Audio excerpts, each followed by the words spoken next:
this conversation today is simply another part of that truth, one that exists alongside it and is very much interwoven with a lot of social issues, by speaking on what it feels like to navigate identity, heritage, and belonging in a world that often prefers simplicity over truth.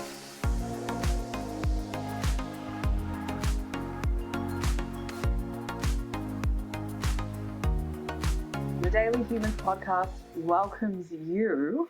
I am Ashley. And I'm Nina. We have a special guest on today's episode. You've probably seen her a few times, and she's always welcome. Please welcome Jay Stewart. Hello. Hello. Yeah, welcome back. I love being able to do stuff with you guys, so this is awesome. We love having you on. It's always a pleasure. Yeah, it's always fun when you're coming around to this side of the production part of the podcast. I wanted to say when you come around for the podcast, but you're always there in the background. Just in the background, just doing my thing. We mention you sometimes. I'll be like, hi, Jen. Hi, Jay. I don't know if you ever seen it. I have, and I really need to start having a little editor icon that can pop up whenever you guys talk to me in the episode. That's what I should really work on. Do that in every episode. At one part of it, just be like, hi, Jay, and then just continue on, and then have those scenes. Just create a slideshow of hi, Jay, hi, Jay, hi, Jay, every moment that you say it. I love it. Yeah, that would be fantastic. But yeah, I want to ask first before we get started on anything today, because today's going to be an interesting topic for everybody. So open your ears and your minds and your brains. But how are you doing today, Jay? How are you feeling? I'm doing good. I'm excited for the topics that we're going to discuss. I am a little tired, but that's a discussion for a whole nother day. Sleep is just not okay, but I'm doing good. We are all in, what's the word? Relation. Yeah. Yeah. This is the Sleepy Club podcast. Instead of the Breakfast Club, we're the Sleepy Club. I like that. I like that. It's very fitting. Yeah. It's so fitting.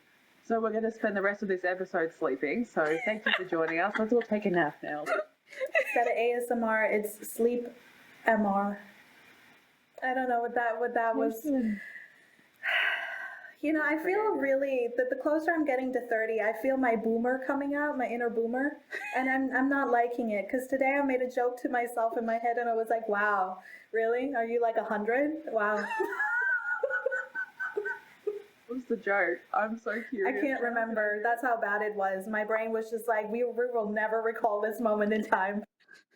Just immediately removed it from memory. Just imagine that she said it and her mind was like, I don't like this. Yeah. Absolutely. But all right. It's like how you told a dad joke. There's nothing wrong with the dad jokes. Yeah. You need I love dad jokes. Yeah, that's what I'm calling it. I don't know what it was, but I'm going to say it was a dad joke. It wasn't a dad joke, though. That was worse in quality. But it was a total boomer moment. I'm not the one to typically, be like, oh my God, that's such a, millennial, boomer, Gen X, whatever, Gen Z, whatever moment. But that was a moment that I was just like, wow, okay, we're never gonna do that again. But all right.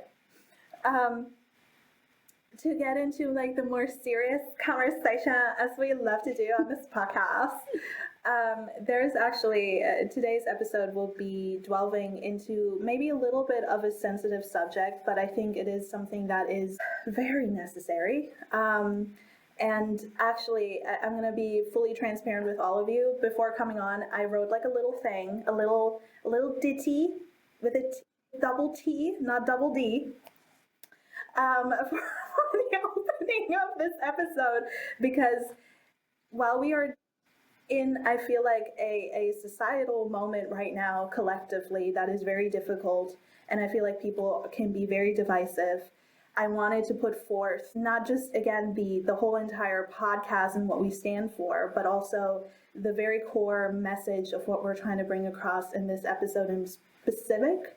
So for the sake of all of you, our lovely viewers and listeners, international, abroad, global, intergalactical maybe even, I shall read it, a little letter for all of you. But what I've prepared is this. There's a quiet kind of exhaustion that comes with living outside the boxes society builds for us. When who you are doesn't fit neatly into what the world expects. When people need you to simplify yourself just so they can, I want to say, understand you, but most of the time it's just a form of toleration. But that experience isn't limited to one story. It shows up in so many forms, in race, in culture, in gender, in the ways we love, in the bodies we inhabit, and in all the spaces in between. This space is for anyone who's ever held multiple heritages, who's been made to question where they belong, who's been told they're not enough of something to fit. There's a shared complexity in existing beyond what the world calls quote-unquote normal. In today's episode, we're focusing on one piece of that, the mixed race experience. But at the heart of this conversation, it extends to anyone navigating life in the in-between. Anyone learning to hold all of who they are, even when the world doesn't always know how to make space for it. And I want to be clear, because this goes for each and one of us here today. This isn't about overshadowing or watering down the struggles faced by Black, Brown, Indigenous, and other marginalized communities. Those realities are deep, the conversations are ongoing, and they deserve to be centered and heard. This conversation today is simply another part of that truth, one that exists alongside it and is very much interwoven with a lot of social issues, by speaking on what it feels like to navigate identity, heritage, and belonging in a world that often prefers simplicity over truth. Because what if belonging isn't about choosing one side over the other? What if it's about holding all of who you are, even when the world doesn't know how to make space for that quite yet? So we are approaching this conversation with openness, with respect, and with the hope that by sharing our experiences, we can make a little more room for others to share theirs, honestly and without apology. To get started on the conversation though today, because this is such a diverse and complex discussion, I think it would be good if maybe we started off with our origin story maybe. Today, would you maybe like to talk about your heritage, what your lineage is, whatever you're open to sharing with us today? Yeah, absolutely. And for me, I would fall into the category of mixed, because on my dad's side, my dad is adopted and he is Irish Scottish, we believe. But on my mom's side, my mom is biracial. My grandma and grandpa were a mixed race couple. My grandma was Irish as you can get, and my grandpa was Black as you can get. And I have grown up dealing with all kinds of culture stuff with that. I was even like, I mentioned it to my therapist recently. It is wild to think that my grandparents, that I have spent most of my life being raised by, were married illegally, and that was a thing that people in my lifetime are alive to talk to me about. And that's kind of like the where I've grown up heritage wise, is knowing everything and yet looking as quote unquote white as I do. It's crazy when you think about how short the history has been in the States when it comes to legalizing a lot of things, but also in part interracial marriages. It's astounding, because I think a lot of people make it out to be like, oh, it happened like 5,000 years ago. No, this Right? was literally 2 generations ago almost. Yeah. The first girl, I believe it's Ruby Bridges, the first girl to be in a white school, the first colored girl, she's still alive. She's still around, and that's insane. Yeah. Absolutely. If I don't know how we want to do this, if you want to talk about your end or my end, but I will interject here with my origin story, as if I'm a super villain in a movie. But my mother is white. She's German and half French, half French. My father is Black, but I found out through some ancestral trees and stuff like that, we do have like native indigenous bloodlines in there as well. I'm not too sure about that though. So for the most part, as far as from what my father has told me on his side of the family, we've, Black Americans in the military, that was kind of the household that he grew up in, and was the lineage for a very, very long time, as far as I can remember, even when it comes to like, was it Vietnam? Back to Vietnam? Yeah, so we definitely have, when it comes to human rights and everything that I've seen through documents thus far, been very much a family that is rooted in, I don't know how to put it, but just like manual labor. I'll say it like that. There was slavery, obviously, and then military. And that's just kind of been the running theme on my father's side of the family, which is quite sad because I think from my perspective, as far as what I know today, he was the first person in his lineage that wanted to step out of that line and wanted to do something more creative and different from the people in the family and everything that he kind of grew up around. But yeah, that's where I come from, genetically speaking, as far as I know at this moment in time. Oh. I think my question to both of you, but I'm going to ask this for Nina first. You said that your dad, I think, did an ancestral look. How did he do it? Like, how did you find out these details? How did he find out these details? And that's the same thing with you, Jays. Was there conversations that were had, or did you do an ancestral look as well? Whoever wants to answer first. Nina? Well, actually, it was not him that did the ancestral look. It was me, because I was curious for a long time. And back then it was just, what was it? Ancestry.com, was that the website? I can't remember. Yeah, that one. And once I hit a few kind of the criterias of information, that's kind of when I think I got back to almost the late 1800s almost. I can't remember it now at the top of my head, but I got really far back, and it just, there was a lot of obviously tragedy and a lot of pain on his side of the family, which is, to be expected with the history of America and how everything came to be. But when it comes to him, he's always told me things here and there. My great-grandmother, for example, she lived until 110. So we got some long lifers in this line. You're sticking here for a while. Okay, good to know. I'm telling you, when I was a child, I was like, I'm going to live until 100. I'm going to live until 100. And then I saw genealogical accuracy there with that, of that being a potential. And now I'm like, I don't know if I want to live to 100. Now you're like, maybe rethink this. Maybe. I feel like you, as a 100-year-old woman, would have so much wisdom. You'd be like Yoda. Even Yoda. Yeah. I could totally see that. And y'all will just leave me here. Yeah, that's fine. I'll be Yoda alone by myself. That's fine. We're gonna die before you. Yeah. I know that's what's gonna happen. You're gonna leave me 110, and I'm gonna be here. These bitches, they left me behind. Listen, we're gonna try not to leave you behind. Listen, we're gonna try. Yeah, whatever you say. Anyway. No honesty, on my end. Yeah, she'll be the first dip. She's like, thanks. I've been waiting for this for a while. I love you, Nina. I'll see you up there, honey, but I'm out of here. Like, bye. Yeet. Yeah. You know what? You see the hole that's being dug in that size, and there's me going, yeet. Yeah. Absolutely.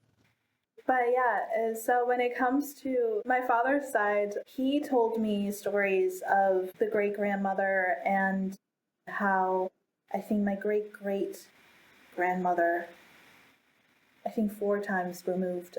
I can't remember exactly the lineage there, as she was a slave that was brought over. He even told me her name and everything. So I do believe that for the most part it was family shared stories where he heard it from, things that were passed down.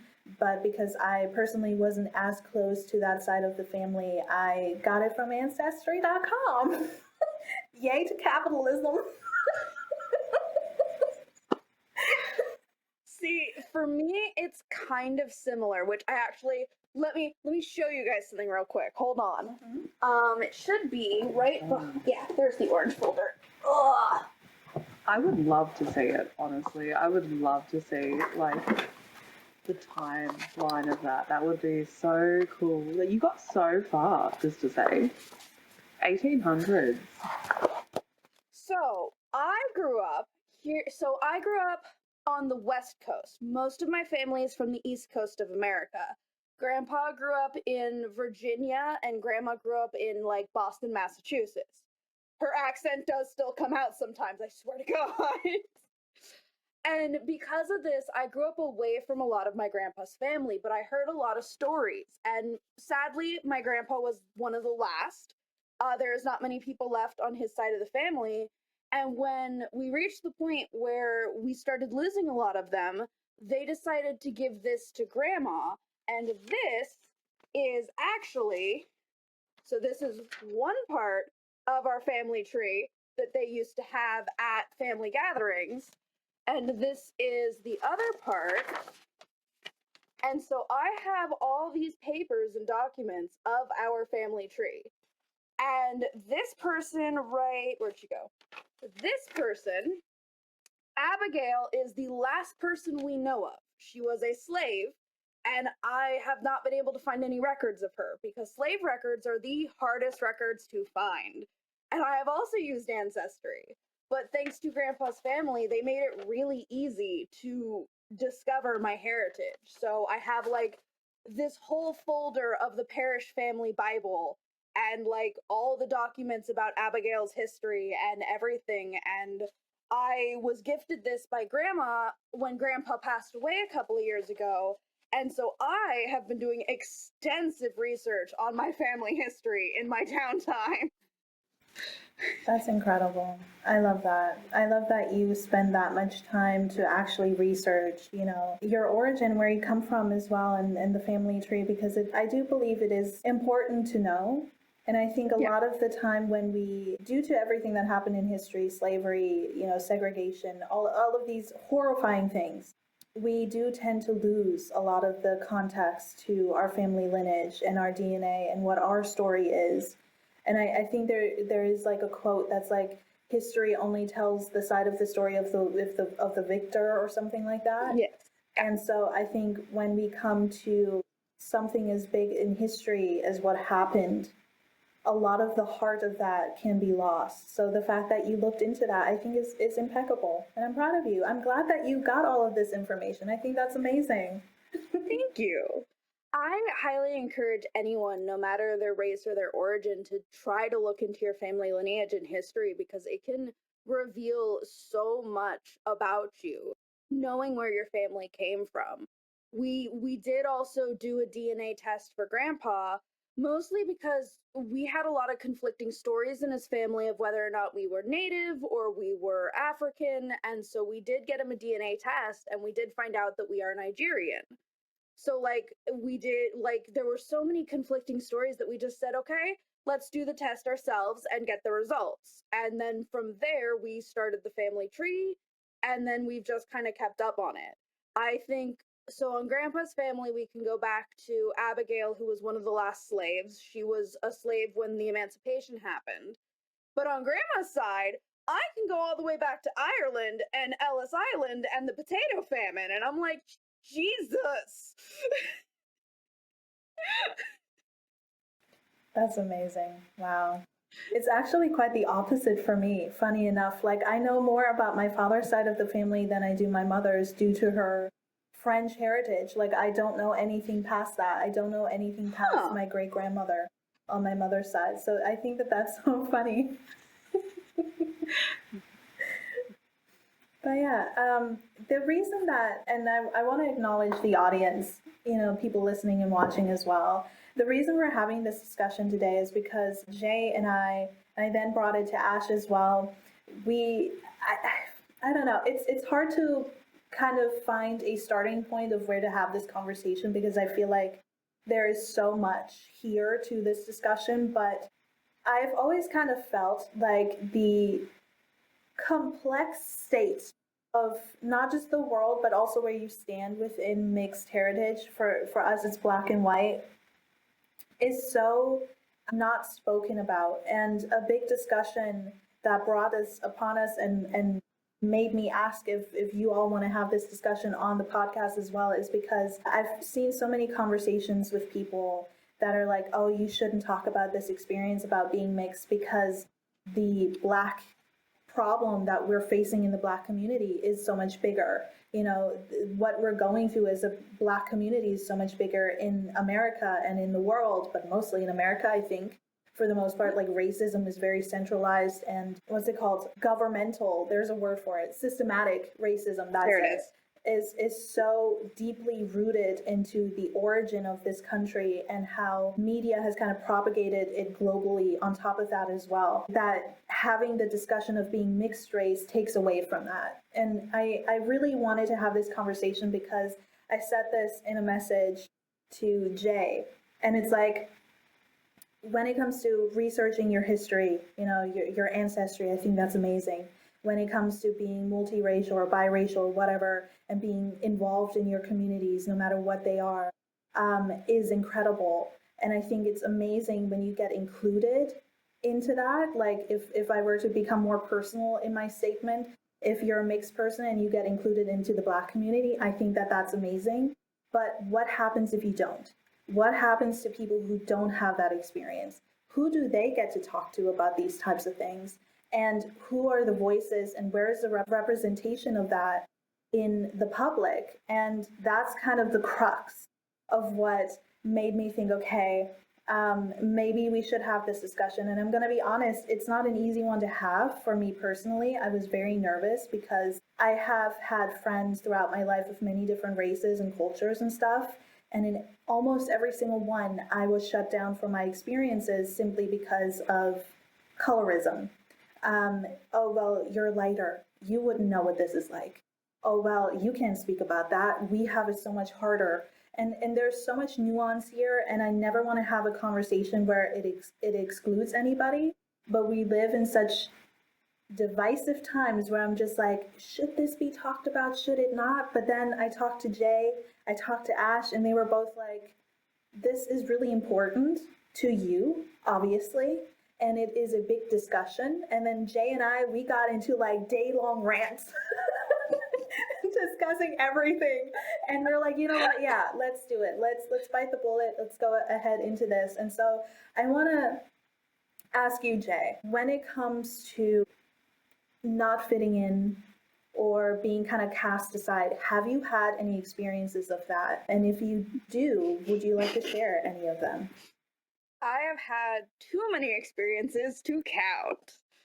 I think a lot of it really was hard for me growing up because I grew up in what we have coined the Bible Belt of the North, which is this town in Washington State called Spokane. If any of you have heard of this town in the audience, you guys should understand this. It is a predominantly rich white community. I was the only mixed race kid in my entire school of over 1,000 kids. I was it. The only other kid of color in my school was a foreign exchange student from Africa.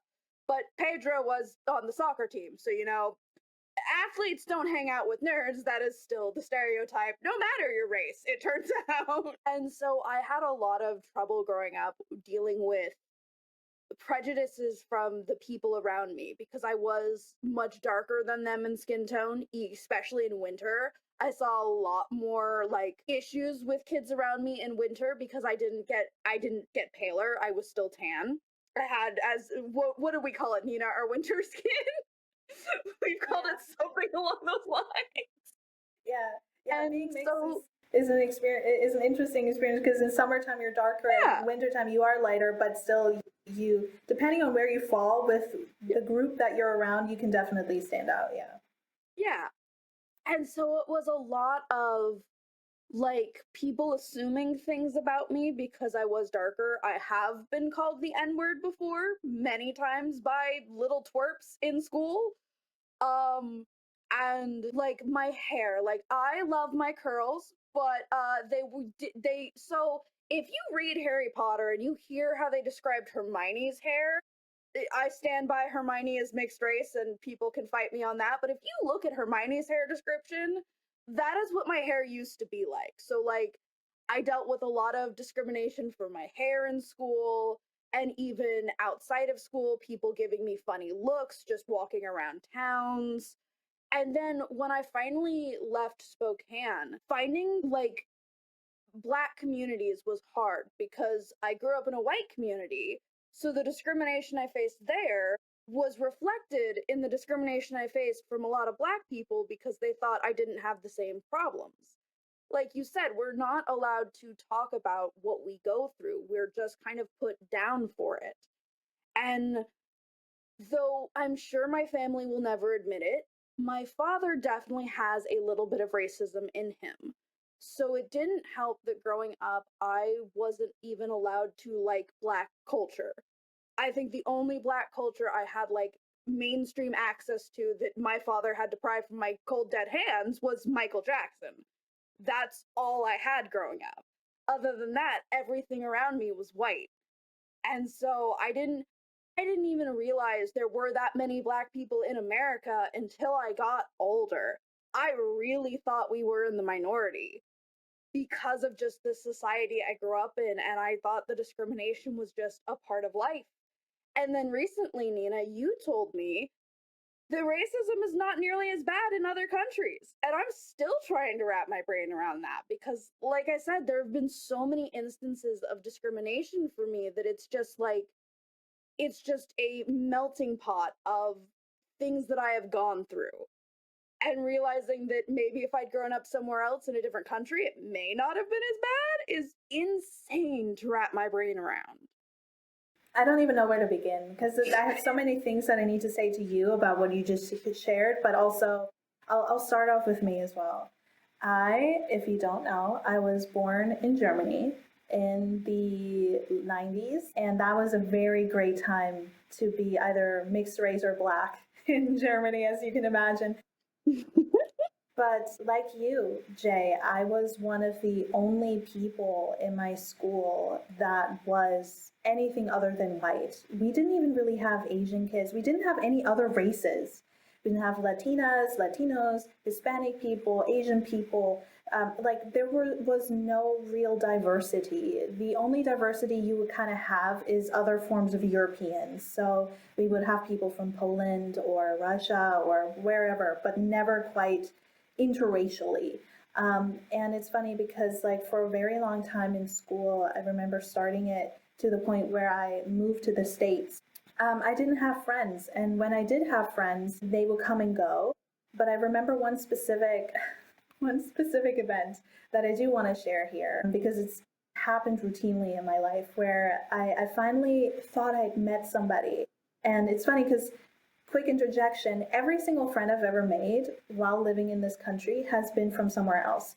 They've never been purely German, which I think is very interesting considering how long I've been here. But that aside, at the time, I think I was like 6, 7, very, very, very young. I had made a friend and she was from Russia, and she was like the only girl in school who would like accept me for who I was without being weird about it. And I remember she had like invited me over after school to come hang out with her in her home. And her parents were picking her up at the school. And I remember getting into the car and immediately I knew this friend, like I truly looking back on it, because I remember it like it was yesterday, I'm surprised they didn't kick me out of the car because the amount of disapproving energy that I received and the sneers of like, oh, why would you be friends with somebody like that? It was so incredibly hurtful to me because at the time I was a lot more sensitive. I was even more aware than I am today when it comes to people's energies because I was a child. And I was always treated in a lot of different ways like a criminal, even as a 6 or 7-year-old little girl. I was also bullied for my hair relentlessly. because it was very different than everybody else around me. And I was always kind of excluded growing up. And so I moved to the States, and I thought, first of all, I didn't like moving to the States. I gotta be fully transparent. It was supposed to be vacation. Turned out to be 9 years of my life. Very long vacation. But I thought, okay, now I had to deal with the culture shock of like America and Germany are completely different countries in terms of culture. German people are very introverted, very to themselves, we don't really talk to strangers like that. I feel like it's changed a little bit over the years, but still we're very much reserved. And then you have America, which I always, to this day, I still imagine it to be very outgoing and like, well, hey, how are you? And I like your shoes. And what are you about? And where are you from? And what's your name? As a kid who got to school and was met with that energy, that is rude in Germany. If you talk to people like that in Germany, you just come up to them and ask them a shit ton of questions and talk about your life like you know them. That's incredibly rude. So I had to deal with that aspect. But now it was really interesting because my experience shifted a bit, where it was like I no longer stood out in the school because there were people who looked like me, but internally I was still different because I was not from America, or I didn't get raised in America. So my cultural aspect was a little bit different. It's blended now, obviously, over the years, but even in the States, and this is kind of where my comment to Jay was from, where like internationally racism isn't as bad.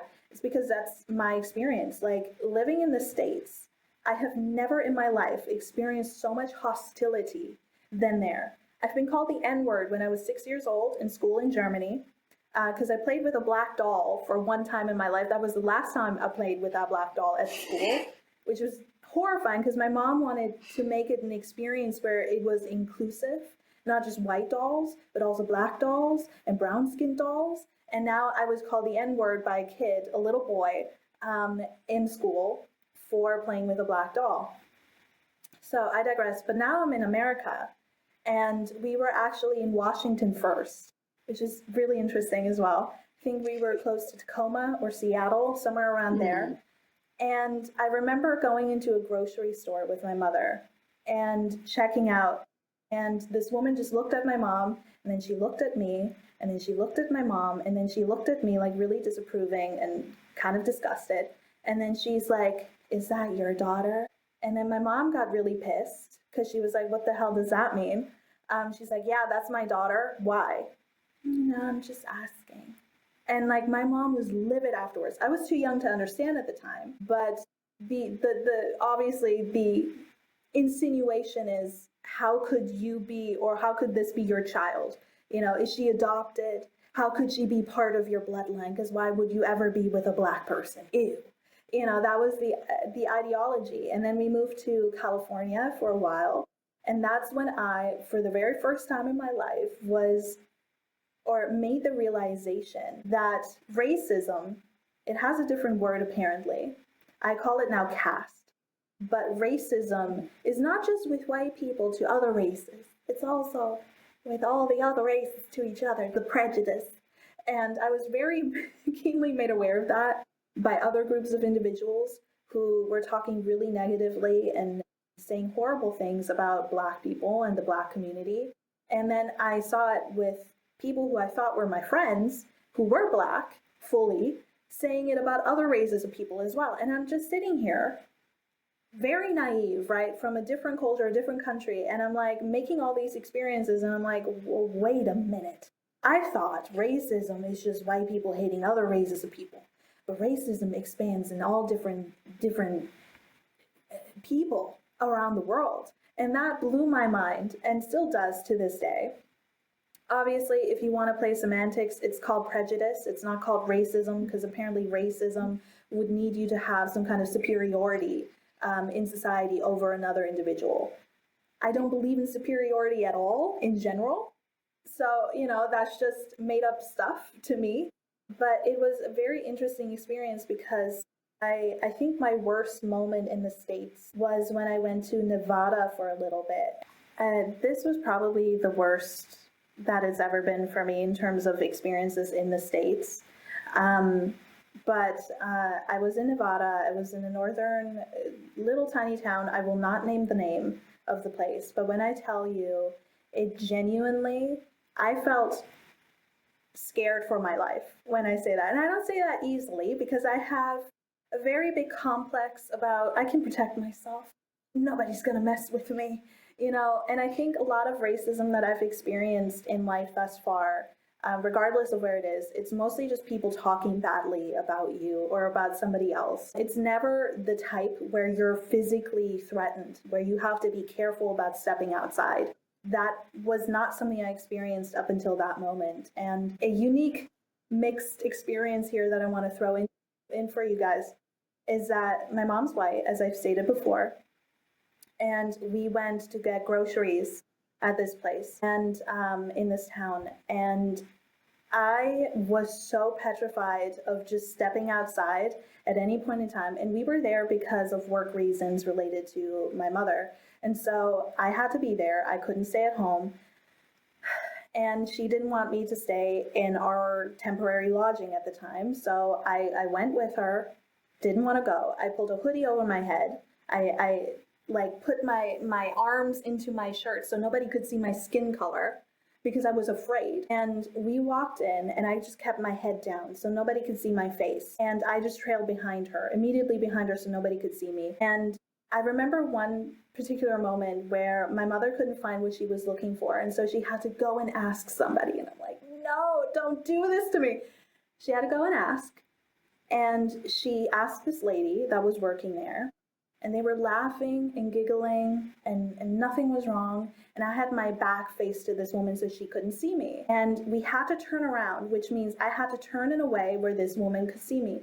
The second this woman saw me, her smile dropped from her face and she gave me the most evil glare you could possibly imagine. And that was a moment where I was like, it is so incredibly isolating to go through something like that when your own mother doesn't even realize this is happening to you. You're like two different universes experiencing the exact same person, the exact same thing, at the exact same time, and having completely different experiences. And it was something that really I struggled with. And for a long time in my teens, I had a lot of self-ingrained racism as well. That I had to work through, where I was like, oh, I should be a lighter skin color, or I should be this, I shouldn't look like this, I really hate myself, why can't I look like the other girls? There was a lot of these discussions going on when in reality, there is nothing wrong with the way I look. There is nothing wrong with my skin color. There is nothing wrong with being mixed. There's nothing wrong with being black. There's nothing wrong with being any other race on the face of the earth. You know what I mean? But it was very difficult for me at the time because I feel like, I would say this was around 15, 16. And that had been kind of where time and all the experiences started catching up with me. I told you before that I had been called the N-word in, I think, like an after-school program thing that I was a part of in Germany. But in America, I would say 5th or 6th grade, I got called the word Oreo and by a black boy that I thought I was friends with, or at least we were friendly with each other. And I was just like, what is an Oreo? But I knew that it was a slur of some sort with the way that it was projected to me. And the way it happened, which is also something I desperately need to talk about, is because I had listened to rock music on my iPod at the time. And this boy came up to me and he was like, black people don't listen to rock music, you Oreo. And then he just walked away. And I was just like, I was stunned, and I was in school, right? I was waiting for the doors to open for me to go into my classroom, and he had said this to me, and I was just like, first of all, that makes no sense because music is music, and everybody can listen to whatever they want to listen to. And now I'm being kind of confronted with this whole thing of like, you're not black enough, or you're too white, or Oreo, by the way, means it is a slur, and it means you're black on the outside but white on the inside. And so that was something that I genuinely, I stood there and I was just like, why does this continually happen to me? Why can't I just be me? Why can't I just exist in the world? And it at 15, at that point in time when I had made all these experiences, it really just kind of added up to me. But I had my breakthrough later on, I would say late teens, where I was just like, you know what, screw these people. I don't care what they think. I don't care what they say. I like who I am, and the way that I look is fine. There's nothing wrong with that. But I think to kind of round off this conversation, because I want you to talk, Jay, as well, is I think there's a lot of problems when it comes to the image of something versus the reality. In terms of, you have an image a lot of the time that I've experienced in the States, where in order to quote unquote be Black, you have to have certain types of likes and dislikes. You have to like hip hop or rap music.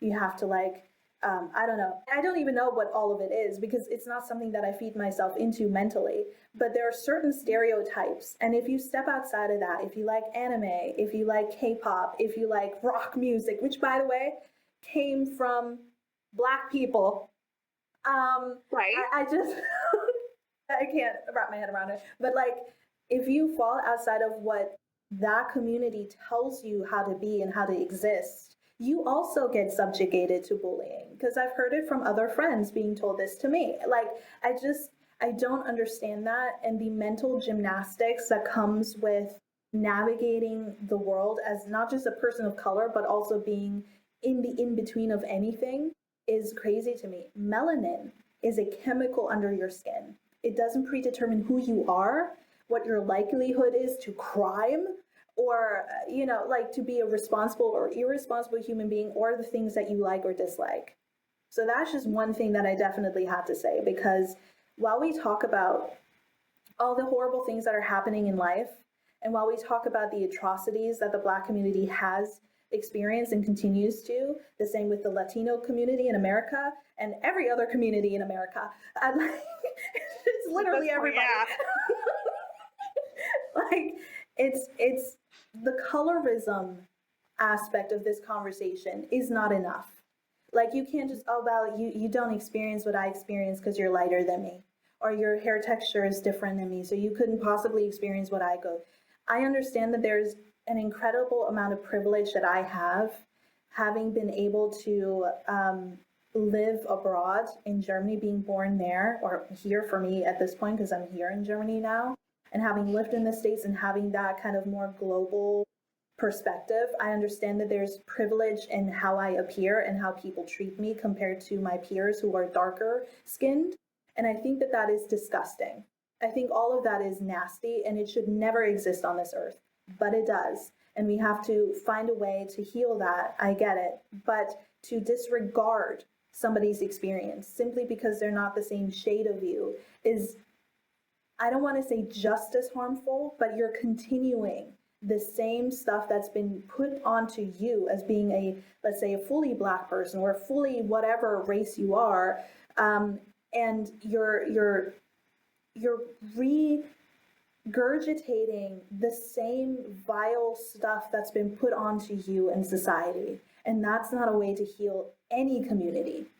So, yeah, but I want to go back to you now. Your time to speak. Well, I want to open it up real quick before I talk. Ash, is there anything, any questions, anything you want to say? Give you your piece.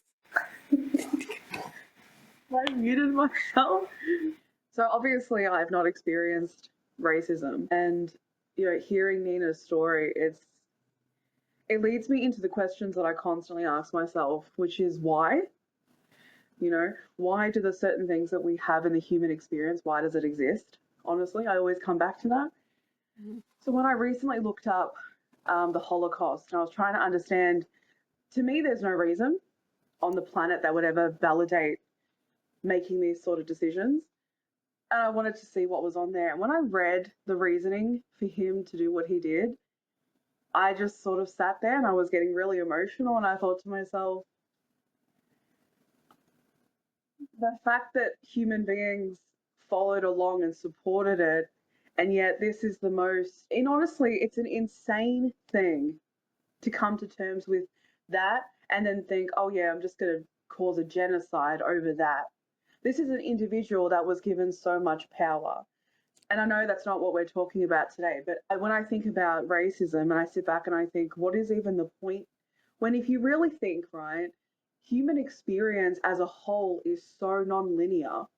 So the people that exist, like culture, as if you would discriminate against that. It's a beauty. Why would you want to have like one race through the entire planet? Like, for me, I think to myself, the most beautiful part of the human experience is the, like, how do I say it? Multicultural diaspora. Yeah, multicultural diaspora. I have not heard of diaspora before, so this is my first time hearing that. But multiculturalism and being able to learn another language, you know, being able to go to another country and learn about culture and how it's evolved over the years, and racism being a part of the human experience for me is just another human created thing that doesn't actually need to exist. I don't understand the point of its existence, but to satisfy an internal hatred that people won't look at and basically look at fully and understand why you're expressing it in the first place. Because if so many people turned around and went internal and asked for themselves, like, why do I feel like I need to discriminate? I feel like a lot of that would start to break apart and they'd realize that it's self-created. Yep. And it does not need to exist. We all exist for a reason. We're here. And clearly different races exist for a reason. We are here. We're all here. It's just an unnecessary thing that has caused generations of trauma that will take as much time, and I say this in bold letters, will take as much time as it's needed to heal. Yeah. And no one has a right to put a time frame on that. Saying that it happened so long ago doesn't eradicate that it happened. And it affected lineages, generations. Nina and Jay are experiencing have experienced and are experiencing the unfolding of that trauma. And people's responses to something that they won't question. Racism. Yep. That's just what I wanted to add. Do you want to know something really interesting? Yeah. So there's this movie that I would recommend all of you to watch as well if you want to see more in depth these discussions, called Origin, based off the book Caste by Isabel Wilkerson, if I remember her name correctly. But actually she did research on the Holocaust and of just kind of how so many different people experienced horrific things happening to them, and wanted to see if the Holocaust could have some kind of correlation with slavery in the States. And what turned out is that, I don't know if I can say the word, but you know, those people in Europe, in Germany in particular, that did the thing, that were, you know, in charge of the Holocaust. They got their model from how the United States invoked segregation and slavery. Yeah. So it's the same thing. And it's called, the problem is called caste, which is essentially that one type of person, one type of image is superior to something else. And it happened in the States. It's happened in Europe.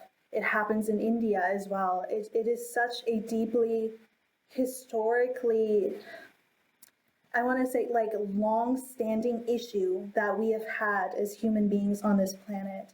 And it kind of goes into what you've said before, Ash, with like, you don't think that we come from kindness, and we don't. We come from oppression. We come from people being suppressed. And it comes, you know, like I said at the beginning of the podcast, through many different types of ways of existing on this planet. It's not just one thing, but it's horrific. It really is. And we are still dealing with the aftermath. When we think of America, Black Americans have not gotten reparations for the things that their ancestors have gone through. It is horrific, and people are not held accountable and are not being forced to really look into the deep-rootedness that is American history as well. And that goes into the discussion of Indigenous people as well. It's just like there's so many layers to this discussion. It really is horrific when you think about how many people have lost their lives, because in the Holocaust, we have a number. I think it's 3 million people. I'm pretty sure it's probably more than that. But in the States, absolutely. I think it's around 6-7. 6-7, okay. 6-7 million, yeah. Okay. In the transatlantic slave industry that happened, there were so many people that you don't even have a number that were lost to that. And when you think how that imprints not only genetically, but also historically, and then you have that saying, the history is only told by the victors, by AKA the oppressors.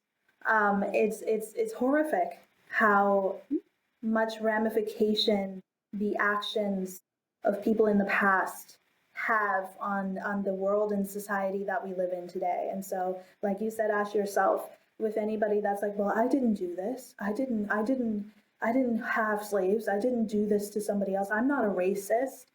That's not necessarily the point. The point is that we are all living in a house where the foundations are based upon horrific incidences that have not been addressed. So are we going to keep building in an unstable house, or are we going to tear it down and build something new?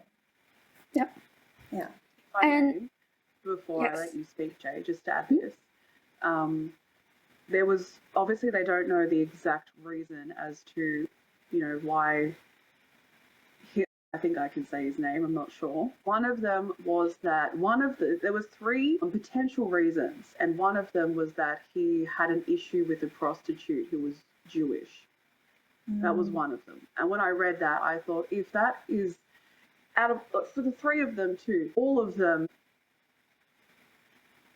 just to hear that, to sit back and think, if that's the case, you took the lives of 6 to 7 million people because of a quarrel with one person, potentially. So you were allowed and supported to take that many lives. And it just brings me back to the thing of when someone sets the foundation and an environment like this, you might want history to be eradicated and to act like we need to move on. But when you set the environment up, that environment doesn't go away. And we still see it in this day and age, but it has evolved through other methods and other tactics and other behavioral patterns. This one person was given so much power to do this. If you look at the slave dynasty that I believe originated in India, the whole thing has been human created.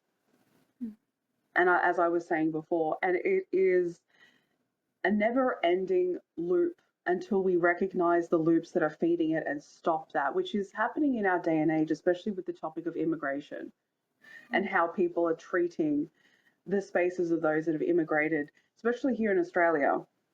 Racism is, and it always has been, everywhere, but especially now it's just ramped up even more than what it usually is. So in my opinion, this is a self-responsibility of the type of internal values that you hold. And if you look at someone else and you instantly feel this need to let them know that they're a problem, for me, the point is coming back to self and really questioning why, because it's important to ask why, so we don't face a future where someone like Hitler, the people that essentially brought slavery into human existence, so we don't have any more people like that feeling valid to do these things. That's my point, is the behavior that validates the existence of this. It matters who you are as a person, and I've always spoken about that because of the history of human. Absolutely. Fully agree to that. And it's hard because, especially here in the States, we don't teach a lot of it.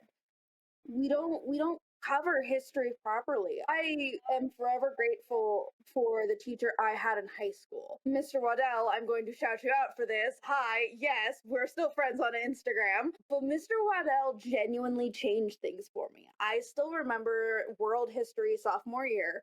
The very first day, he threw the history book in the trash can because he did not want to use the school mandated history books. And then he fought my junior year to get a new class started called Junior Humanities.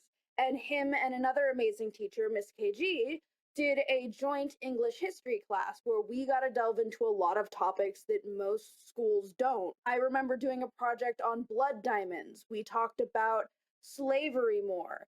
I still remember the look and uncomfortableness of the entire class when Mr. Waddell asked us a question. What would be different if schools had never integrated? If Ruby Bridges had never done what she did and schools were still segregated, what would be different? And I looked at my classroom full of all white kids and I said, I wouldn't be allowed in this school. And it made all of them very uncomfortable because we don't tell them about this stuff. We don't talk about it. And it's so hard to learn from our mistakes as a society when you don't talk about them. Like you said, Nina, history is written by the victors. I heard that from Mr. Waddell as well. And like, we're not allowed to really process how bad slavery was. I'm still hearing stories of fucking old antebellum homes in the South that have plaques and stories on them about the slaves that lived there and the accommodations they gave these slaves and all these beautiful things they gave them, trying to whitewash what they actually did to half of these slaves. And it's just, we are still whitewashing so much of our history that it is not surprising that we still have so much racism in this country because we've never been allowed to process it. And the ones who need to process it, while yes, I do admit internal racism is an issue within the Black and the Hispanic communities, even the Asian communities I've seen it in, that is an issue. The bigger issue is the white communities here in the States, especially. But they can't deal with it if they don't learn and talk about it. But it's such a taboo thing to talk about. Anytime I'd try to bring it up in history classes, I would get looks. Like I said, the whole class would just get uncomfortable. Like, there was a project one of my friends did. This was also with the blood diamonds. I was doing blood diamonds, they were doing something else, and they opted to hang teddy bears by nooses in the hallways. And I thought that that was kind of inappropriate, but they thought that it was okay. I don't believe they ran it by any of the teachers. I think they came in early to school and just kind of did that. And then they got we were in the school newspaper for it. We got a lot of backlash for it because they didn't think about it. Whereas as soon as I saw that's what they were doing, I was like, well, that's concerning, but I'm not allowed to talk about it. I'm not Black enough, and I'm the only kid in the school like this, so I guess it's not my place. And it's so frustrating to see what needs to be done, but knowing that you just kind of have to watch and hope it happens. And especially like coming back to the mixed race part of it, like knowing that like you want to make a change, but neither community will let you because neither community is gonna let you in. I honestly think genuinely Mr. Waddell and Miss KG are the only two. There was probably two, like maybe two other teachers. One was very quirky and he owned a parrot and he was my English teacher in senior year, and the other was the mythology teacher, so mythology teachers. But those were the only ones that never made me feel different. All my other teachers had thoughts and had opinions about stuff and about what people like me should be. Like my Spanish teacher, I'm going way too much into just high school stuff here, but my Spanish teacher had a lot of opinions on me, not even racism wise, but being from California, she assumed I should know Spanish. And she assumed that I should understand a lot of Latino stuff because I was tan. So she assumed, oh, you're tan and from California. You must be Latino. And it was the most humiliating experience because it was like you, Nina. I thought I should be lighter skinned, then I wouldn't get mistaken for Latino and I wouldn't be Black. I straightened my hair a lot when I was a kid. I didn't start liking my curls until like maybe 5-6 years ago. So like, it is just everything is so frustrating watching from the outside because we do feel like we are on the outside of it. and we don't feel like we can be a part of it. It's actually really a funny thing, I think. Obviously, in your situation with being confused with being a Latina, this happens to me constantly as well. But it's interesting because depending on where I am, like in America versus here in Europe, I get mistaken for different things. In America, I got confused to being Mexican or Indian, and then the very last thing is always mixed. It's the very last thing, and then Right? in Germany, I get confused with Brazilian, which I think is so funny because I feel like I'm way too German to be confused as Brazilian. I take it as a compliment, but like, I'm like, girl, I wish I was, but I'm not. But it's very interesting what you get in terms of where you are. But something I really want to say real quick, because it's something I touched upon earlier while we were talking, and I do want to kind of full circle it real quick, is that I said to Jay, and you guys heard it as well, that racism in other countries is not as bad as in America. I want to interject with this. I think racism is different in every single country. It gets expressed differently. And it's never as bad as it is in America because it's never as systematically ingrained as it is in America. In Europe, you can get hassled, you can get hackled, you can get followed. It's very rare, but it does happen. And it doesn't just happen to Black people, it happens to all races. I think in Europe, especially, Asian people have it pretty tough, actually. And it's something that I will always be horrified by. But in America, it's this very different, intense energy of like, everybody's kind of policing you, waiting for you to do something to report you to the police almost. And it's a very, I don't want to say community-driven racism, but it is. It's systemic. It's just, or it's comments that people make, or it's job interviews. You can't have your hair. That doesn't exist here. You can have your hair the way you want it to here. I don't know if you want to because you have people reaching out and touching it. That's another discussion. But you know, it's not something where you get like, well, you can't have your hair here in braids or in an afro or whatever because it's not professional. I've never heard that stuff in my life up until I came to the States. And I think that is sad because to me, America was marketed as an outsider, as the world of the free, where international communities, you know, gather and we all live happily. And this is the example for the world. And now look where we are. You know, it's horrific, it's sad, and it's so ingrained, and it needs to stop somewhere. But yeah, that's just kind of what I needed to add there. And I think the biggest difference is that violence is a synonym with racism in America. I am positive that you did not get what is known as the talk when you were a kid. I got the talk. That is, if you see a cop, you do what he says, you don't walk too fast, you don't move too quickly, you keep your hands where they can see you. If you are pulled over, you put your hands on the dash. You don't ever make any sudden moves. You tell the officer everything that you're going to do. If somebody makes a comment at you in public, you do not respond because you will be the instigator. I got that talk before I was even 10 years old.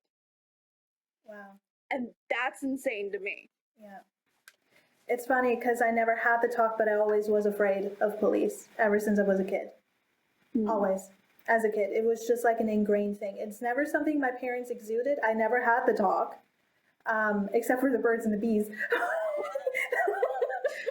Which honestly, we don't really want from our parents. I think all of us can agree that was the most awkward moment with all our parents. Yeah, gross.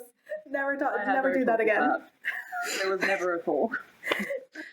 Lucky, honestly. I would say yes. It's kind of lucky.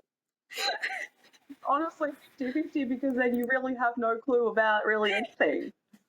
Yeah. True. Yeah, that's right. Yeah. But yeah, I was always afraid of police because I always knew I would be singled out. Every time police would come around in Germany, they are still to this day not as threatening as they are in the States. Like the police here and police there are completely different universes. But they are more hostile now than they used to be.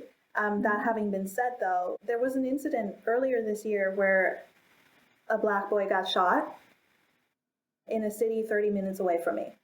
And that was horrific seeing that in proximity in a city where I go to all the time. And it's because he ran away from the police after they stopped him. But I digress. When I was a kid, I always felt the energy. It was never a spoken thing. It was always something that you just subconsciously picked up on the behavior of the adults around you. And when you think, and this is something I'm still on, it's something that I felt as a kid, I will never understand how an adult person can think of a child as a criminal or possibly a problem. I don't understand it. But yeah, you wanted to ask us something. Yes. When you guys talk about how people don't want to have these discussions and the fact that it took so long, correct me if I'm wrong. I don't know if that's changed, but it was not the question I was going to ask, but I am going to say, is it taught in schools now? Is what I wanted to ask first. Nope. No, it's not. So what I want to ask you both then is, do you think that this is also coming from the issue that we have with people taking accountability and responsibility for their own actions? Do you think that plays a big part? Absolutely. Oh yeah. Oh yeah.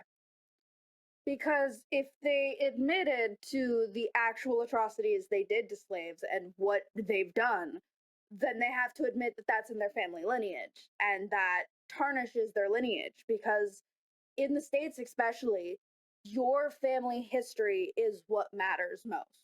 If your family history is like, Nina knows this, there is something called the one drop theory or the one drop rule that I have grown up hearing all my life. And that is, if you have a single Black ancestor, doesn't matter how far down the line, it means that you are Black and you are unworthy. And that is kind of the rhetoric that America runs on, is your lineage needs to be pure. I remember my adoptive grandmother. She passed away this year and we didn't get along great, but she's my dad's mom. She adopted my dad. And she always was so proud of her lineage. And I always thought it was kind of weird because her son married a Black woman and had Black kids. And she sent me a pamphlet about her Confederate ancestors and the N-word ancestors.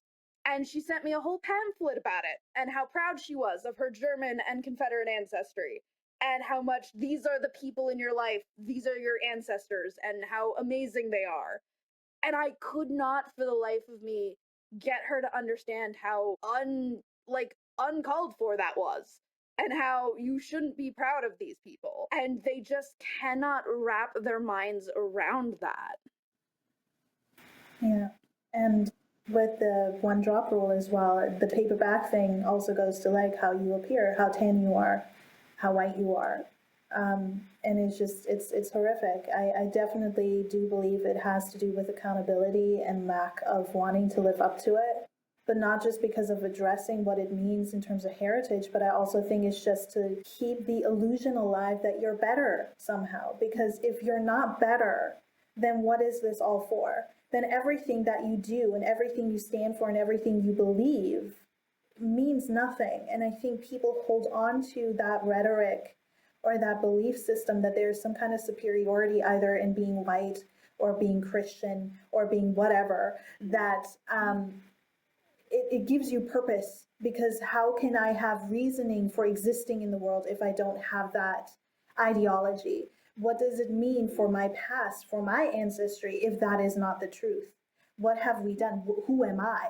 And I think a lot of people are afraid to ask that question of who am I? A lot of people like these boxes because Jay has said this to me multiple times and I think it's beautiful. I'm not referring to people who find communities in order to embrace themselves because they're being suppressed by society. I mean people who are oppressing others and sticking to putting others in boxes and labels. People like that because it's easier for them to comprehend as opposed to the complexity that life is, and that there is no real superiority. There is no such thing as pure blood. There's no such thing as that. That has never existed. We all come from one another. And actually, genetically speaking, diversity helps your genetics as opposed to being one thing only, one race, one specific characteristic or features. That doesn't help the continuation of humankind. Diversity actually continues the progress of human evolution. But a lot of people don't want to look at that because I think it dismantles the entirety of what you know yourself to be. If everything you've ever base your identity on is not true, then the ego death and the existential crises that would follow that is insane. It's the same with work. If people don't live to work, who am I outside of that? I think a lot of people are so used to rules and boxes and not seeing somebody outside of what you are comfortable with, as opposed to how everything in life is so multi-layered and complex and beautiful and creative and free-flowing. I think a lot of people have an issue with that. A lot of people have an issue with being free. There's something that I don't know, maybe it's just me being devil's advocate here when I say this, but like a lot of people talk about being free, land of the free, home of the brave, America, I want to be free. I want to be free. But what is your definition of freedom? What is that? Is it connected to something else that is also keeping you contained? Because true freedom, there was this poet, I have his name in my head, but I don't want to butcher it. But he's from long ago, and he's like, oftentimes the idea that we have around freedom is just a container of another thing oppressing us or keeping us withheld from something. And it has me thinking a lot, even within this discussion. It's like, if we were all just able to exist, what would life be? It would be a lot more beautiful. But in order to get there, it would take a lot of things to fall apart. And I think so much of our society is built upon these things that they would rather look the other way rather than addressing what's going on, because it means it would have to restructure us to the core of our existence. And it doesn't help that, like, so much of American values are built on community, and somehow community got misconstrued into conformity. Like, individualism is hated in the States. And that definitely leans into all the issues with racism, because I know for a fact that when I started slowly dismantling my own internalized racism and I was figuring out who I was, I got a lot of flack from it from my own family, because I was the only one who was willing to acknowledge a lot of the issues that we had. And I wanted to be me. And being me meant admitting, yeah, I'm mixed race and we have a little bit of racism in the family and we should address it. But I'm the only one that has, other than I think my brother, really. It's amazing because you have the ideology that mixed race couples or people who have mixed race children are the most open-minded. They have dislodged all the racism. They're like supreme person, they've dismantled all the prejudice of society, but that's not true. Oftentimes when you come to the root point of, I feel like the root of it is just honoring who you are actually as a soul in a human body. And once you get to that point, you start to see how even in my family, in a mixed family, there are prejudices, and you're like, whoa, wait a minute, what? I thought this was like the free zone of all of this stuff on the outside, but no, it's actually in here too. There are ingrained thought patterns or ideologies from both sides that are problematic or can be problematic, and I've had my experiences with that from both sides. I won't get into the details of it because that'll be a whole other episode one day, I'm sure. But it definitely, because for me, it came up in the last few years of my life, where it definitely, like, it shook me to the core of my existence, because I was just like, wow, so even where I come from genetically, like I was birthed from these people, there's also this. And I think now I'm able to look at things a little bit more clearly and less, emotionally charged, because it's like, well, yeah, if you grew up in an environment, in a society, and all your life has been one thing, then even the little bit of better that you are mentally, it still has some problems in the future.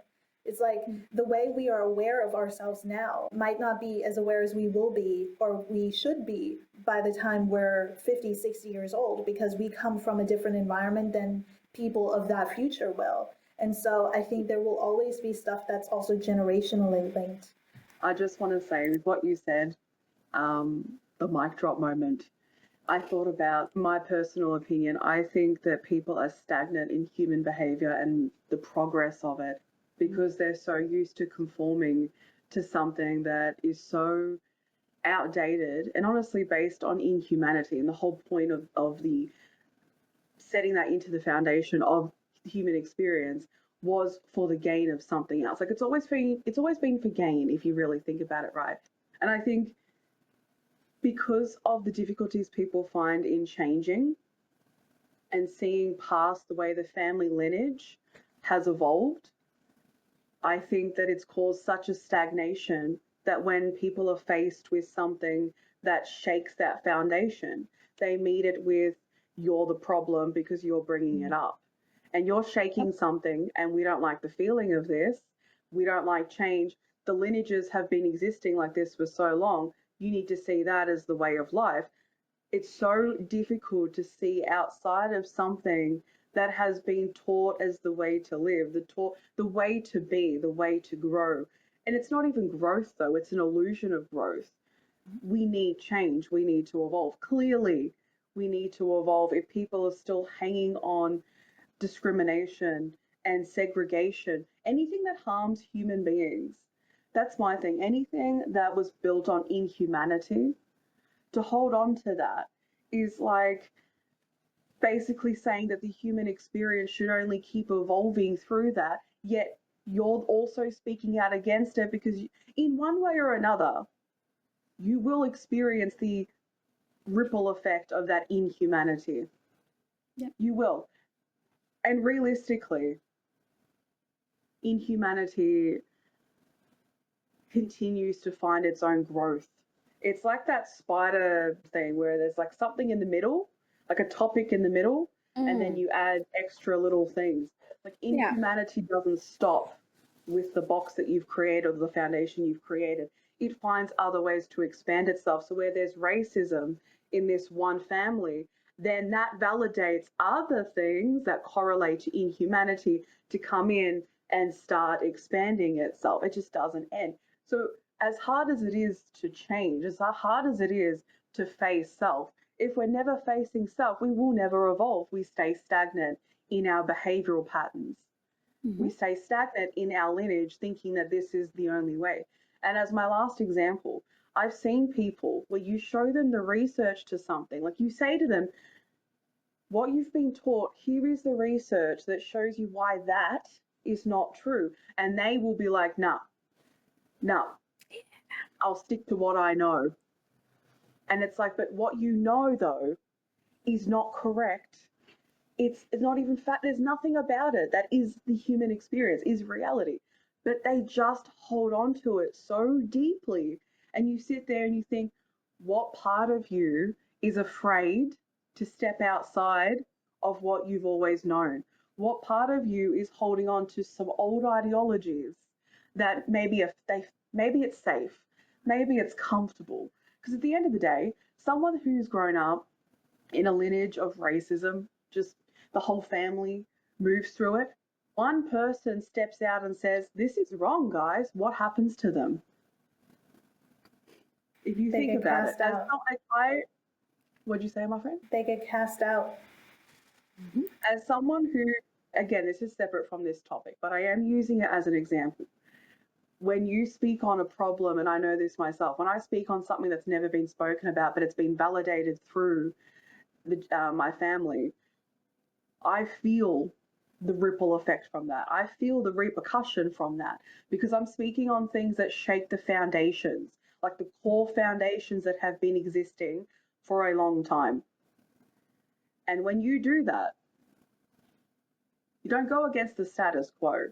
So I like, let me know what you both think.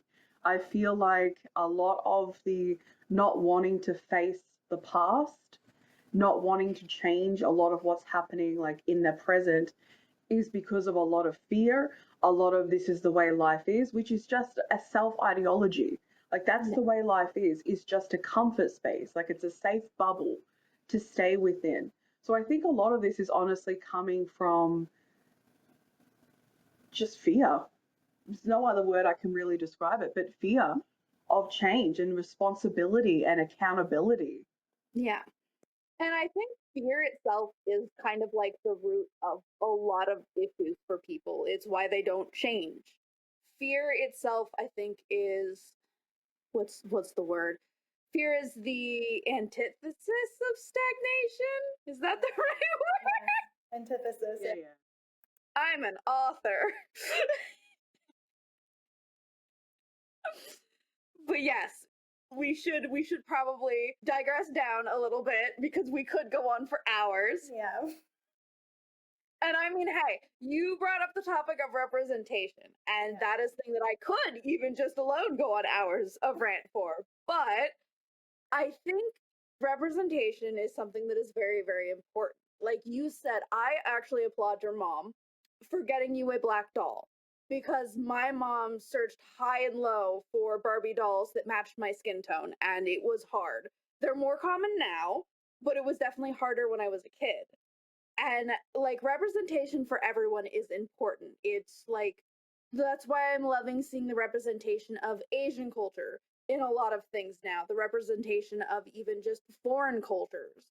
Like I know for a fact the cultural representation we get here in the States of Australia probably isn't accurate, but it's why I have some Australian artists that I love, because I know their culture is accurate. And you definitely don't get a lot of good representation in media, and especially when it comes to being mixed race, you'll notice a lot that people will choose one race or the other to focus on. They don't talk about their mixed heritage, they only talk about one heritage because it's all that's really like allowed. Hilariously, the one piece of media I think touched beautifully on this was written by a white woman, and it was The Seven Husbands of Evelyn Hugo. It is one of the only pieces of media that has talked about this kind of mixed race culture. And I've been very happy, Nina, that you pushed me to read it, because it genuinely was so refreshing to see it talked about in anything. Yeah, and that book was beautiful. And for those who haven't read it, it's essentially. Yeah, I will definitely. You know what? That's gonna be your present. One of them. I'm gonna gift it to you. It's gonna rock your world. It's a beautiful book. It's good.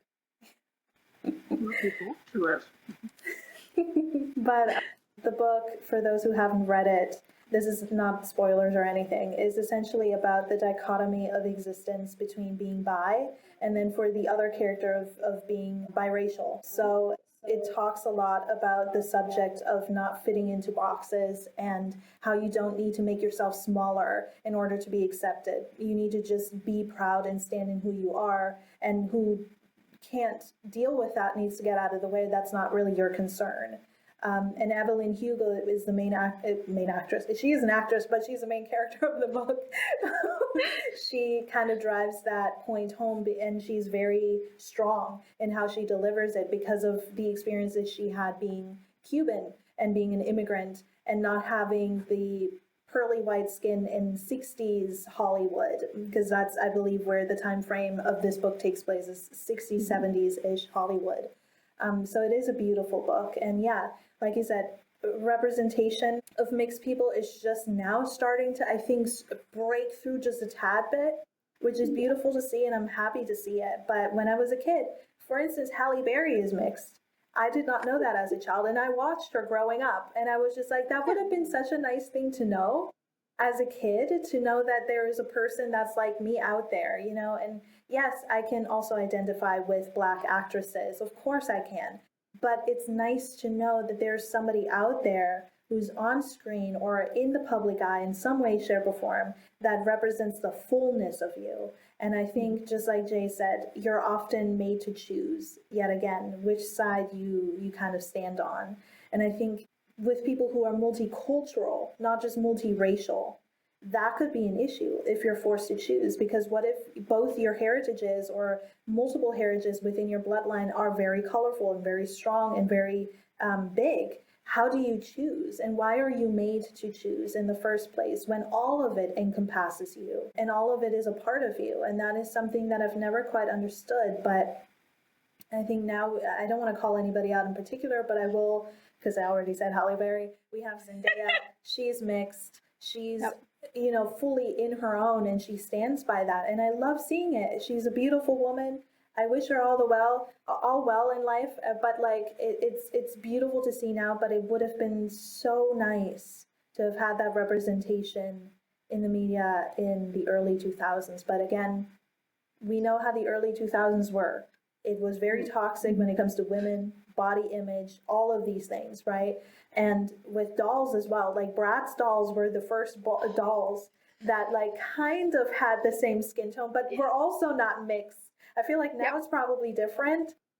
Yeah. But it's just like it's we've we've come a long way, but there's still a lot more to learn and to grow and to evolve in.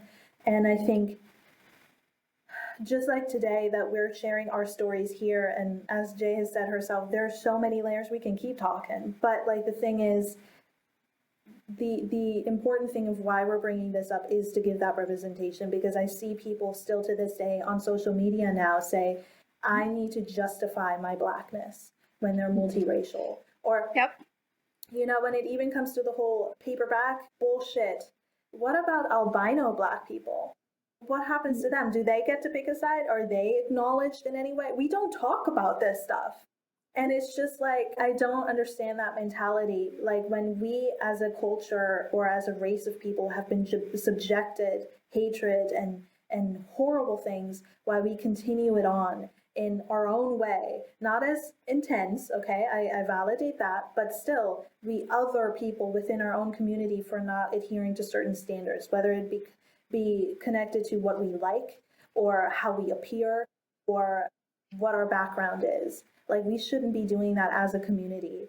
And then you have other races who look into that, who see these spots and then call us out even more. And then, well, black on black crime, you know, that bullshit. And it's just like, if we are going to get ourselves together as a community, this needs to be talked about. And representation matters, as we've all said many times before. And so I would love to see more multicultural people in the media doing important work in politics everywhere, honestly, and of all backgrounds. And so it would be beautiful to see, because just like Ashley said, it is a beautiful thing. Culture is a beautiful thing. We can share it with one another. We can learn from one another. We can grow with one another. And why would we want to take that part of ourselves away, not just from ourselves, but also from other people, when there's so much more to grow in that? And by the way, before any of this happened, we were all one. Hopefully. We don't know. You know, this stuff has been erased in history. But for the most part, we lived in multicultural communities. Even in the indigenous times of the Americas, there were groups of people. It's not like, oh, Columbus just discovered it and oh my God, and now it's America. There were settlers here, civilizations on this country that were long there and have migrated oceans without slavery. They were living in somewhat of a peaceful state. Why can't we not hold that now? Why can't we grow into that now? The same with capitalism. We used to live and exist in spaces where that was not a thing. We are capable of creating these spaces with one another and for one another. And it starts with being uncomfortable. It starts with going back in the past. And it starts with looking at ourselves and who we are outside of the boxes that society puts on us. And I think, and this is what I would like to end it on my end anyway, I always thought it was such a beautiful thing when I was a child to think that I have the German side, you know what happened in Germany. I have the black side, you know what happened in the States with slavery. And now I found out that there's even indigenous, possibly bloodlines in there as well on my father's side. And it's like, it is such a beautiful thing to think that two worlds that were on the opposite end of so much stuff, historically speaking, found a way and I was created. And I think it is a beautiful story about community and coming together and love conquering all. And I know that sounds cheesy, but that's really what it boils down to. And I think it's important that we return to that place where we can learn and grow from each other, because that's where life forms. That's where life is. And there's nothing to be ashamed about there. And like in the topic of representation, I do find it really interesting just how far reaching like the mixed ideology can be. When I was searching for representation and trying to find communities I felt a part of, I did stumble my way headfirst into K-pop and Korean culture. And hilariously, I actually have been fascinated with Korean culture for most of my life. But I stumbled my way into K-pop, and one of my favorite idols in K-pop is Vernon Choi. He is a member of the group 17. He is half American and half Korean. And listening to him talk about his struggles as a mixed race kid blew my mind at how universal it was, even from a different perspective. So for him, it's white and Asian. For us, it's black and white. But there's so many similarities in his stories and everything. And I loved I love him as a person, and he's genuinely one of my favorite human beings on this planet, because it really showed me that this kind of struggle that we have with being mixed race is universal to all mixed races. No one wants you to be in the like, one of my favorite things to say is that the world is full of shades of gray, but people only think in black and white, and nobody is comfortable in the shades of gray. But we mixed race kids don't have a choice but to be, because we are shunned from both sides. And so when I finally got to the point where I was into K-pop more, I was seeing other idols that were mixed race there, I finally felt like I was getting that representation that I wasn't getting here in the States. And while there's still a lot of prejudice in Korea for a lot of mixed race people there, especially the Chinese in Korea, the racism there is insane. Um, I, for the first time in a long time, felt that sense of community, but then was immediately rebutted of it because it was Asian culture, and I felt like I was appropriating the culture, because in America, you're not allowed to be anything but your culture. But if you don't let us be our culture, you force us to go find it somewhere else. And so I want to see more representation of all mixed race kids in media, in everything. I want to see us be more willing and open to talk about it, because I know there have been some celebrities who have said that it's not their place, when it actually is very much their place. They have the platform. They should be talking about this, because we cannot get anywhere if we do not make people uncomfortable.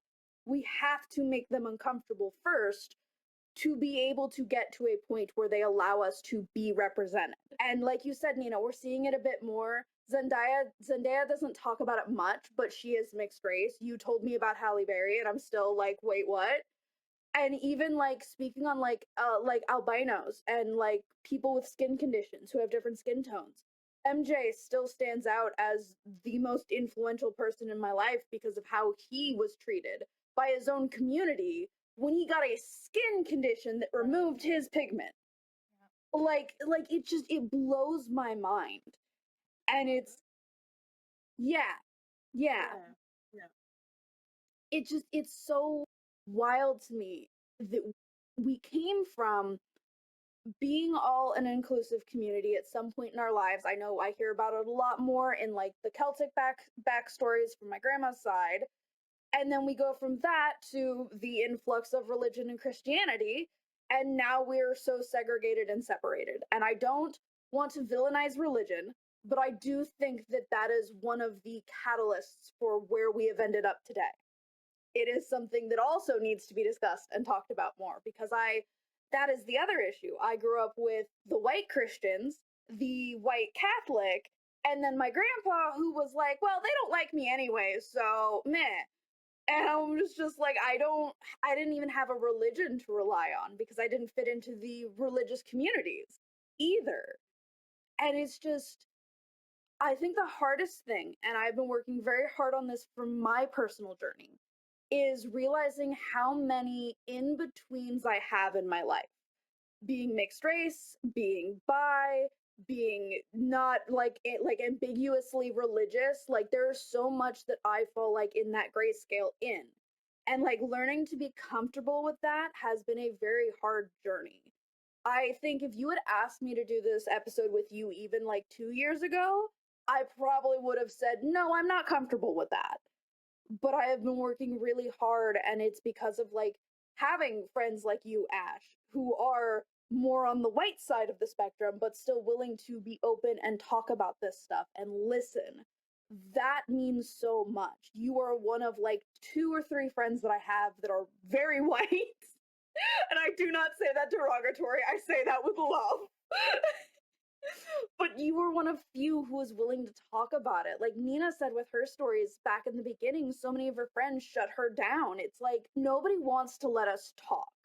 And I'm really glad that we've done this episode, and I'm sure we'll probably do another one in the future where we can talk more about this, because we need to. And we need more people like you, Ash, in this world who are willing to listen and learn and grow with us. Because you are genuinely amazing, and I need you to know that. You're such an incredible ally, Ash. It really is incredible. Everything, the spaces that you provide, the knowledge that you have, the knowledge that you seek as well. It's impeccable. And I want everybody to know that, listening and watching, like, she is the prime example of what to be as a human being. Ashley, there you go. That's your idol now. Just to say, it's the bare minimum. It's literally the bare minimum. If everyone else's story matters, then there's no other discussion with that. There's nothing else aside from that. Everyone has a story and it matters. And since human beings decided to create these things, well, guess what? Because they were created, people experienced it, people are going through it. So guess what? Now they have a story. Now they have things they have to heal from. So if you're not going to provide a space for that, which is the bare minimum, then put it this way. Everyone wants a space for them in the human experience they've had, but are you willing to provide that for everyone else? And if you're not, then how are you able to get that held for you? Let's be honest. If you're not willing to provide it for people who have experienced racism, then through the own injustices that you experience, and you want that space to be held for that, it's all like in correlation. You hold the space for everyone. Because I want that space held for me with the stuff that I've experienced. And if people aren't willing to hold that space for me, well, it's like a lever. Pull the lever and then you drop down. So like, doodling. So if Jay and Nina weren't holding that space for me, well, it'd be a conversation. If I'm not holding the space for them, then that would be a conversation. And if there's no willingness, then there's no growth. There's no friendship. There's no connection. It's the most human thing. It's the basic human thing. And if you have to take the journey of learning how to do so, go, I had to, yeah, because I wasn't taught how to hold space in a healthy way. I wasn't also able to use my own voice. So it was difficult to be able to find healthiness within all aspects. But it's worth taking the journey to be able to hold space for everyone we care about, including strangers as well, because they're human and their life matters too. And I just want to add 2 things into this conversation from what Jay said. The first one is I find it really interesting, and we'll talk about this in another episode because I'd love to hear what you both have to say on it. I came across a video of a woman talking about how it's interesting with slavery that everything else was not allowed, but what was allowed was to go to church. And when I watched that video, I was like, wow. Yep. So that's the first thing I wanted to say. I don't know if you two want to say anything. I will just say that I can confirm that is a thing because Aunt Annabelle did have her church Bible and talked a lot about religion, and that was the only thing they had. Yeah, a lot of Black slaves, they were not, like you said, allowed to read. A lot of them couldn't read even, but the things that they were allowed to read were the scripture. And yeah, it's definitely something we should get into another episode because that's a big discussion. What I also wanted to add as advocacy for, there's this woman on TikTok who has a platform and she has vitiligo. And essentially, I think majority of pigmentation, she's Black. And there are people in her comment section that call her the COW name. Wow. And I thought to myself, it adds into this discussion that Jay was talking about. Because when I was reading the comments, and she would have people asking her, so what are you most? just the questions that were being asked, I thought to myself, this is another learning journey here, is to really evaluate what you're asking, because it's a skin condition for starters. But she openly does talk about it, but it's really going internal and asking yourself how you respond and how you see it. And if you're noticing certain things that are within, then just disrespectful, really asking yourself where that's coming from. Because when I saw her, these things didn't go through my head. It was more like, this is a human being. This is her human experience. Yep. And she's talking about it. She has a platform. She's chosen to do that. And that's good, because vitiligo is a part of the human experience. Human beings experience it. To even call her the COW word is like... I will never stop being amazed at the amount of words people come up with for anyone. Exactly. I've heard so many, none of which I'd like to repeat. It's Can horrific. I ask you both, just quickly, with the N word, if I may ask this question, do you guys think that it should be just completely eradicated from society?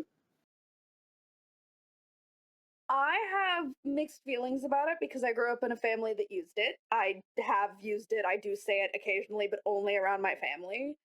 I think that it should be only used by people of the culture. Like, I feel like it's a cultural word. People who are Black, who have grown up in America specifically, I think should be the only ones who should be allowed to use that word. And very sparingly and in our communities and not outside of them. It's interesting because that has been a topic of mine for a long while to think about. Like, I agree now where I stand with certain things, like within friendship groups, if these people are comfortable using it within the culture that are Black, do that. If you sing a song here and there, sure. But like, I want to say that I would prefer if it were to go completely. I understand the sentiment of wanting to reuse the word into something positive, and I understand the cultural context that has now been created and has been there for a long while, so I don't expect it to go anywhere. But I've said this about many different things. I think words hold power, and if something is rooted in so much hatred and so much suppression, I do think it's a beautiful thing to try and reinvent it and make it your own and grow from that. It's kind of like a rose grew from a concrete type of thing. But at the same time, I feel like we can build new vocabulary. We can have different words. Let's have our own. We already have AAVE, I think it's called. But like, we can do better than the words that were assigned to us to demean us. I don't know, but I do think it's a personal thing. I don't sing it in songs. I don't use the word as often. If I hear it, I'm not appalled. I'm like, I'm not clutching my pearls. But like, but I don't know. In my everyday life, I wouldn't continue it on because I think while it is a personal choice and I don't judge anybody for it, let me clarify again. I think there are so many better words that we could use to build community and friendship and bonding with one another that is not rooted in that hatred. And that's kind of where I stand with that. But if it's in a rap song or something, I don't know. It's up for everybody.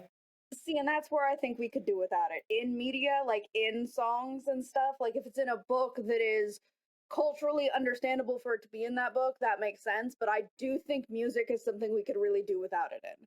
That's why I said, like, in your communities. Like, I don't think it should go outside of a community. Like, me and my family have a term we have coined. It's called Ed Nectar, which is what we use for grape Kool-Aid. That is our family term for it. So, like, that is a community term, and it doesn't leave my household, really. That is where I think it's appropriate. But I do get tired of hearing it in music, especially because people who shouldn't be saying it do. And I could go on a rant about that, but we'll table that one for another day. Yeah, because I have a lot to say about that as well. But we'll keep that for the next discussion. Sorry, I just keep bringing things up that pop in my head. I'm like, I love it though, and your questions are genuine curiosity, and that's what I love. Like I said, you and Gus are the two people who have genuinely asked me questions out of just curiosity and wanting to know knowledge. And that is the difference, because there are some people who ask questions to be intrusive and rude, and then there's you guys who do it because you want to understand us and our culture better. And that means everything to us. I don't know if you can fully comprehend just how impactful it is that you want to know and ask these questions. I want to say one last thing because you just sparked that in me. You said you've been very interested in Korean or Asian culture. And I do want to say this and also to bookmark it towards the conversation of like other countries and racism, all of that. There is always a difference when somebody asks to inquire to know about you as opposed to with an already predetermined disposition or dislike or prejudice towards you. There's always a difference. And I stand on this hill, I will die on this hill. If you are a Black person, you're a part of the Black diaspora, you're mixed, I don't care what you are, go travel the world. I know a lot of Black Americans don't even have passports. They don't know anything outside of the country. And I see a lot of discussion around the point of being afraid to go outside the country because of the racism that people have experienced within it. And I promise you, the world seeks to know and understand you. There will be assholes everywhere. There can be racism anywhere. But I promise you, you will learn and you will grow and you will evolve and you will meet people who will rise to your standards and who will treat you better than you expect. I know there's a lot of talk about this on social media when they go to certain places. Korea is also one of them. People can have different experiences in different countries. Please understand that not everything is universal. However, I will always encourage anybody in this world to travel the world, to experience it, and to let yourself be experienced by other people as well. And know that you are beautiful, you belong, and you deserve to take up space, no matter where you exist on the spectrum of identity. You deserve to exist and you deserve to take up space. And I've said this to Ash because this is a realization I made a while ago, but like the places you move into do not require you to make yourself smaller. They will meet you where you're at, or they will already have the capacity to hold you. And if they don't, you don't belong there. And that's not on you, that's on that space. That's on that person. That's on that situation. But you have every right to exist. And anybody who has a problem with that, that's for them to deal with. So go travel, go explore. The world is your oyster. And I really, really need my Black community to know this because it's like there is so much suppression and just horrific shit happening in the States. And I know we're talking a lot about America, but because for me, that's kind of where I learn the most. I have yet to go to other countries where I feel like there is so much systemic stuff going on. I'm sure there are other people of other communities, Black communities in the UK, et cetera, that have their own experiences. And we always hold space for that. But like, the world is your oyster. Please go explore it. Don't sell yourself short because of the color of your skin or because of whatever somebody else made you to believe you are. Bless you. Yeah. That's a perfect end cap. And I swear, as soon as I have the money and can get a passport and travel, I'm going everywhere and taking you two with me. So be prepared when I make best-selling author at some point and I have money. You know, a couple years down the line. What do you mean, couple years? I mean, that happened yesterday. You already are a winning author. We've done this before. We've done this rodeo, Jay. We've done this rodeo. I'll concede. I will concede. I won.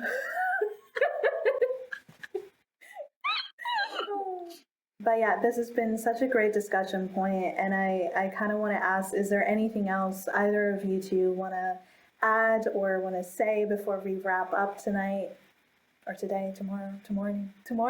I don't know. I can't speak anymore.